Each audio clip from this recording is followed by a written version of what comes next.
Courtney Cronin, Harry Lyles Jr., Kevin Clark, Bill Barnwell.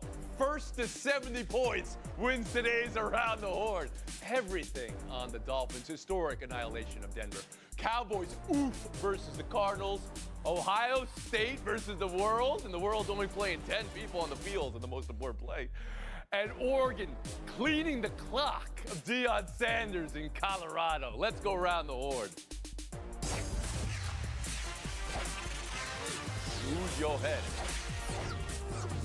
This is a Football Monday. We're going to keep a pace today, Panel. Let's go. 70 points tied for the third highest scoring game in NFL history.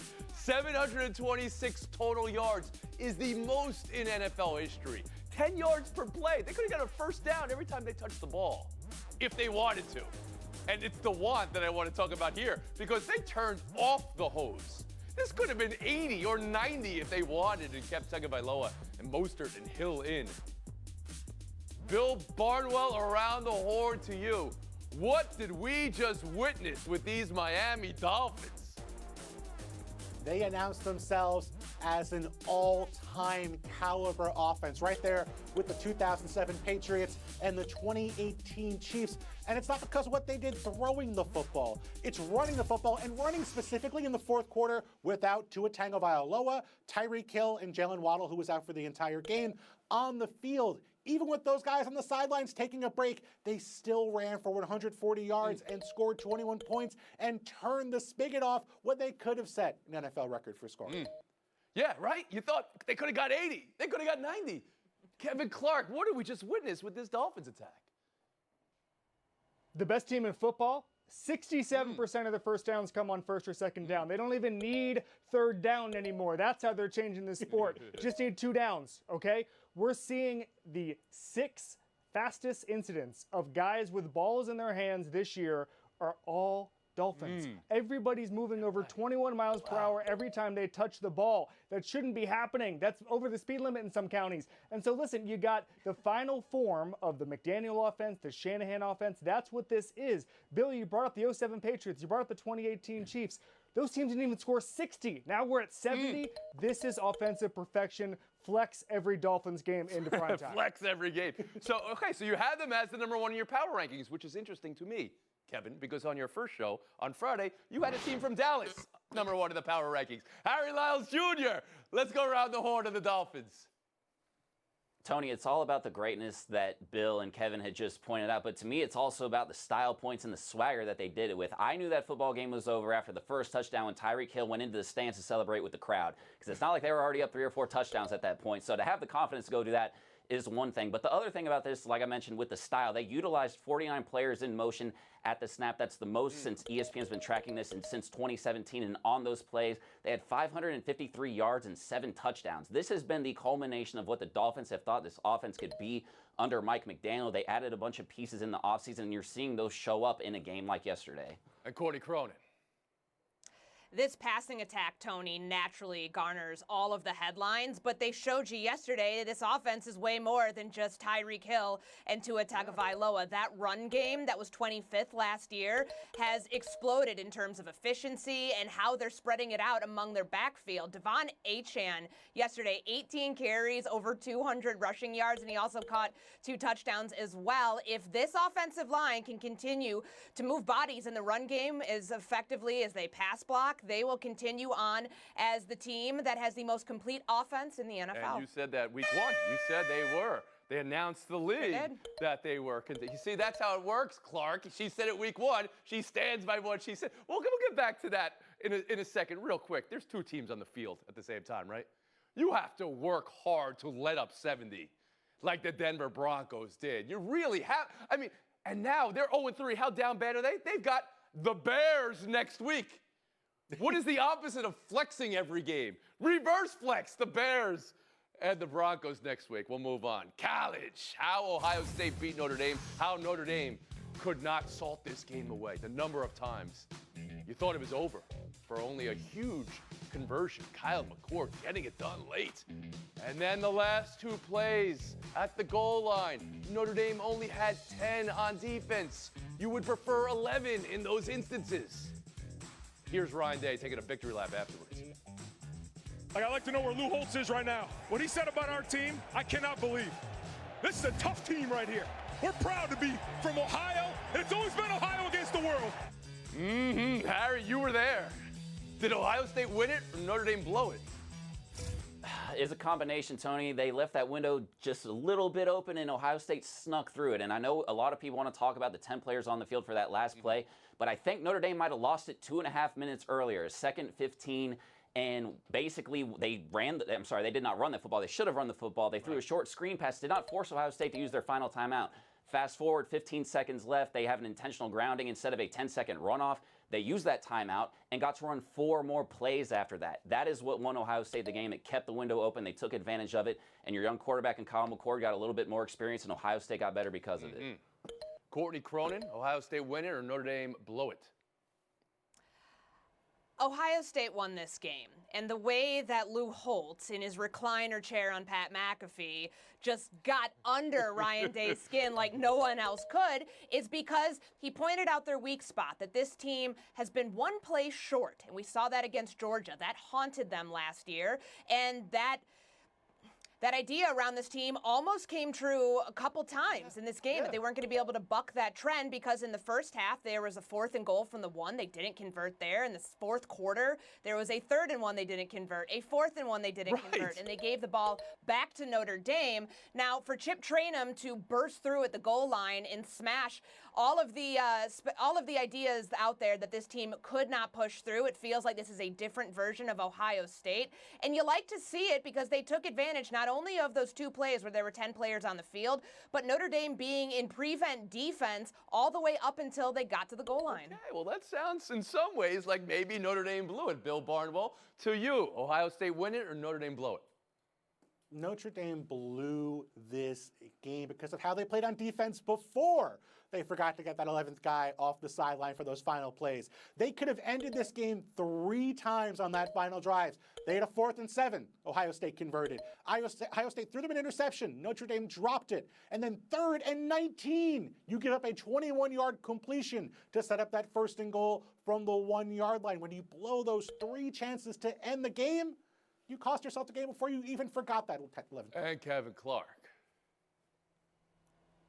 Ryan Day, a little tip. If the allegations are that you are soft, do not be bullied into a rivalry with an 86-year-old ex-coach who retired in 2004, which is before most of your recruits were alive, who was talking to a fake version of himself on the Pat McAfee Friday, show, just trying to hype up his own team. Yeah. Okay? He should go on McAfee every single Friday, take shots at Ryan Day.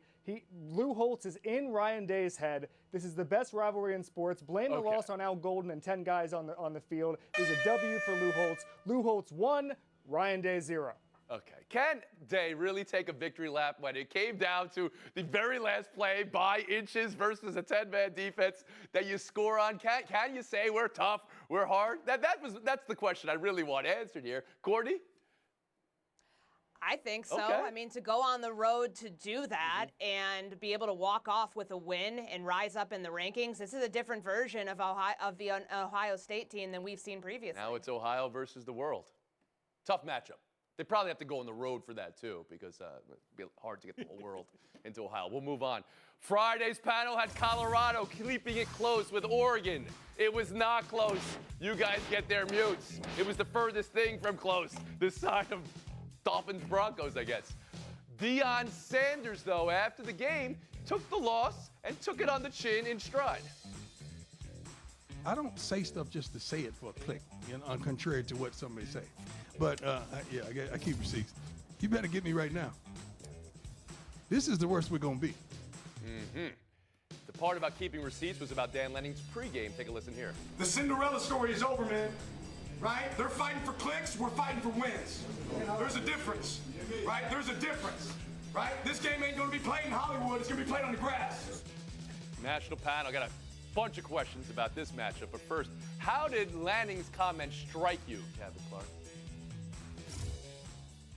Looks like Dan Lanning, who I think very, very highly of, was looking for clicks. That's all this was. He was selling himself just like Deion. It was just a different version of it. Oregon was always going to win this game. The talent gap is massive. If you just look at recruiting, just the life cycle of where the programs are. But this is another example of Deion winning. He elevated the Colorado brand in a month of football to the point that Oregon is able to get clicks, so to speak, off of going at Colorado. So that's what we're just going to see over and over. We'll probably see with USC this week. This is a little bit of lose the battle, win the war, because Deion is still able to sell himself. We call it unboxing ticket talk. This stuff sells. It's going to keep happening, and Deion likes it. Harry Lyles Jr.? Tony, I didn't get the script, but I did sort of call this happening, and somebody that also kind of saw this coming was Dan Lanning, because he knew what he was doing in that locker room. So to pull the curtain back a little bit for people, when you see pregame interviews with coaches, players, anything of that nature, one of the other things that we ask is, hey, can we do the pregame speech in the locker room? 99 times out of 100, you don't see that. You saw that on Saturday. It was a very well-lit room. Oh, you're saying he wanted this. Okay, I hear you. He absolutely wanted it. Got the bars off, got it all clipped up. And then in the first quarter, he went out and walked the walk. 4 touchdowns on the first 5 drives in the first quarter, was going for it on every single 4th down. So, look, Dan Lanning beat Deion Sanders at his own game. You have to respect it. Okay. Let's talk about this game, too, because it was such a non-game, a blowout, right? And then the polarizing reaction to that followed. So how did that land for you, Courtney Cronin, with Colorado losing their first game? I mean, they were outgained on the ground by 200 yards. This thing was over within the first couple of minutes, Tony.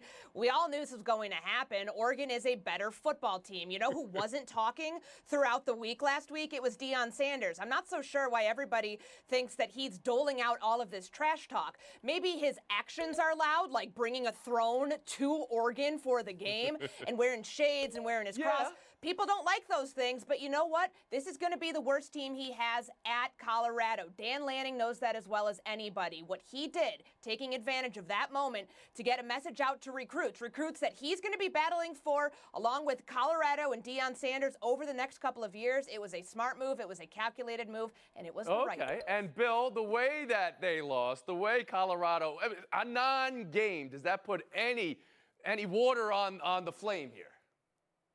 Absolutely not. Things are totally fine in Colorado. This was a team that had a Vegas over-under of 3.5 before the season. They were in their first 3 games. They're playing with house money right now, Tony. Okay. And I think Courtney and Kevin are totally correct.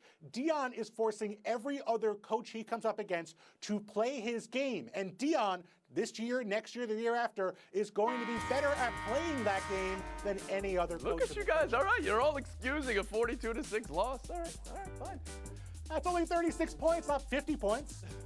They weren't the Broncos. All right. This is the throw that you were talking about, Courtney Cronin. It's lugging it to and from the visiting locker room. If you're going to lose like that, that's a job. College hunks. All in junk. Let's go around the horn. Wheels. Gotta really get Wheels. Welcome back to Around the Horn, coming to you from the Seaport. Brought to you by Patron. Perfection starts with Patron. Buy or sell, and it's the Dallas Cowboys, the egg they laid in Arizona. Oh, They're not the best team in the NFL. The Dallas Cowboys are. Oh, I would hate to be a panelist on their first show who uttered those words. Okay, Kevin, we'll let you slide for just a little bit. Talk to me about this Cowboys loss, though. Does it negate everything they did in the first 2 weeks of the season, KC?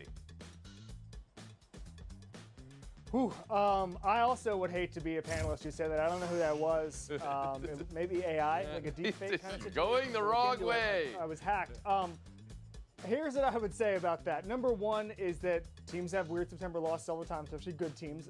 Week 3 last year, the Chiefs lost to the damn Colts, who were on their way to getting their coach fired very shortly after that. Couldn't stop the run yesterday. Micah Parsons was invisible. Red zone offense, best red zone team in the last 2 years, was non-existent. It was awful. Laid an egg. No excuses for my Dallas Cowboys. No excuses. You're writing it off. In the NFC. What happens when you write something off? It just goes away. Bill Barnwell, what did you see from Dallas? How can they lose that game? Does it negate everything they just did the 2 previous weeks? Yes, because there's a running problem for this offense that stretches out from not this one game, stretches back to the Jets game as well, and that's their red zone performance, which Kevin mentioned is a major issue for a team that was number 1 in red zone efficiency last season. This year, they're 28th, and maybe that would be just random variance, but they've lost 3 key pieces of their offense. Ezekiel Elliott was their primary ball carrier in the red zone. Dalton Schultz was their primary receiver in the red zone. and their offensive coordinator, Kellen Moore, who, by the way, has the Chargers second in the NFL in red zone efficiency in Los Angeles. So Cowboys may have to make some changes to build up that red zone offense to where it was a year ago. Courtney Cronin. 6 of 15 in the red zone over the first 3 games. Bill's right. That's not great, and that could be the sign of a bigger problem here. But, you know, missing 3 starters on the offensive line, that's not going to be a trend that probably continues on. And the 13 penalties for 107 yards, that's the 3rd most they've had under Mike McCarthy since 2020. I'd be a little bit more concerned about their undisciplined play than anything And else. Harry Lyles. I don't think it negates everything that they did in the first couple of weeks, but I will tell you this, I am buying, and this comes from the recently founded Harry Lyles Stats and Info, that this is the earliest trap game in NFL history, because for the entire week, we heard about how the Dallas Cowboys were the best team in the NFC, they were a Super Bowl lock, and how the Cardinals were tanking out loud and terrible and a waste of time, and they played really hard and won that football game. So I'm going with this just being a trap They may game. have for Cowboys the will be okay. previous 2 weeks, too. People may be on a bus for the Arizona Cardinals. I had no idea about that. But they did let up 28 points to Joshua Dobbs, this #1 defense. We'll move on. The Vikings. How this game ended with LA. Too much crowd noise in the end of game drill? Is that what happened? Look at the plays here and look at the clock tick away. A full 23 seconds running before Cousins gets this playoff where he said he couldn't even hear Kevin O'Connell in his ear. He just called his own play. Then they said, well, no, we got the right play. We both agreed on the play, but the clock didn't matter. It didn't make the interception. The interception was brutal. That was one of many head-scratching plays called late in game. How about the Raiders Sunday night opting for the field goal down 8 to the Steelers with the end zone in reach? They only got the ball back for a last gasp. So, Harry, when you think of those 2 games and the way they finished, what was more unforgivable? I'm buying the Raiders being more unforgivable. I understand where the Vikings are coming from, but it's hard for me to blame fans for being excited because they're still in the game, and Kirk Cousins said they still ultimately got the call in that they wanted to get. The thing with me for the Raiders is this was a questionable call 2 minutes earlier when you kicked a field goal then. So if that was a 50-50 proposition then, you just accomplished the thing that you need to do 2 minutes later, you should have gone for it. Cronin? This is not the fans' fault at US Bank Stadium. This is infuriating. Kirk Cousins is a 12-year quarterback. He does not need to wait for his head coach to put a play call in. For the clock to go from 37 seconds down to 12 without Cousins spiking the ball was egregious, Tony. He said as much post-game. He said, I could do whatever I want. Then why didn't you spike the ball, Kirk? Whoa, listen to Cronin cook. Bill Barnwell. Raiders, clearly to me, and here's the reason why. 4th and 5 or less, down by 8 points, opponent's side of the field. Over the last 30 years, 57 teams faced that situation. 57 teams decided to go for it. The Raiders, the 58th team, decided, we're going to kick a field goal. We'll be fine. We'll figure it out later. That's embarrassing. Hey, Kevin Clark. Okay, so they're both awful, but at least the Vikings was a communication breakdown. Josh McDaniels thought about this. He had clear head, and he said, okay, I'm still going to make the worst decision possible. That's why it's significantly worse. I hate this Raiders team. I hate the Josh McDaniels era. Do something else, Mark Davis. They still needed to get a touchdown, even with it all. Oh, boy. Harry Lyles Jr., thanks for your time today. Kevin Clark, show number 2. You learned the other side of the mute. Showdown next, Courtney Cronin, Bill Barnwell. Cronin, Barnwell, good luck in showdown. Did the Orlovsky that Gardner Minshew pulled yesterday actually help the Colts beat the Ravens? Was it the reason the Colts beat the Ravens? Stepping out of the back end zone meant 2 points, but a better change of field. And when Indy got the ball back, they were able to kick and tie the game. And in overtime, kick and win the game. Matt Gay had a day. Are you crediting the Orlovsky safety with this Colts win, Courtney? Tony, Gardner Minshew is the only quarterback in NFL history to do this and have his team still win. Don't try to make sense of the Colts win over true? the Ravens. Just appreciate Minshew mania. Barnwell? It helped, but it wasn't the reason why. The Colts still had to survive the most dangerous thing in sports, a Justin Tucker last-second field goal. He's 31 for 33. Yeah, well, that came short by a yard. It was from 60. Okay, so Garoppolo lost the game because the Broncos beat the 49ers that game, and then the Lions, of course, lost the Orlovsky game. So that's the first time they ever had a win with Orlovsky? All right, we'll split the point. We'll move on. Showdown 2. News of the weekend was Usher being halftime for the Super Bowl, but news of the world was that Taylor Swift was at the KC game. VIP weekend. Swift showing up at the game, overshadowed, eclipsed everything. Mahomes was asked about the pressure of playing in front of her or getting Kelsey a touchdown. And then look at all the sites, and this is not even all of them, the headlines and the coverage that came from this. It's just Cosmo and E! News and InStyle are reporting on an NFL game now. Is this KC's best weapon, or is this just a lot to handle, Bill? Too much pressure on Travis Kelsey. If this relationship fails and they break up, Kelsey gets booed in every stadium around the country. Courtney? He willingly put himself in a situation to be lyrically destroyed, have a very large section of the female population turn against him, and be considered a distraction for the Chiefs if it doesn't work out. So more power to you, But he's Travis. just that guy. Right to the right to do it like that. Bill Barnwell, 30 seconds of FaceTime. Congrats on your first win. Beautiful time. Usher was named as the halftime show at the Super Bowl this year. Very excited for that, hoping the NFL uses it as an opportunity to add more ASL inclusivity to the halftime show. In years past, they've had ASL interpreters on the field for the national anthem, even had ASL rappers interpreting the LA show a couple years ago. But nothing on the screen. Want to see them on the screen this year. Thank you for that, Bill Barnwell. That's it for today. Tony and Mike are next. We'll see you tomorrow.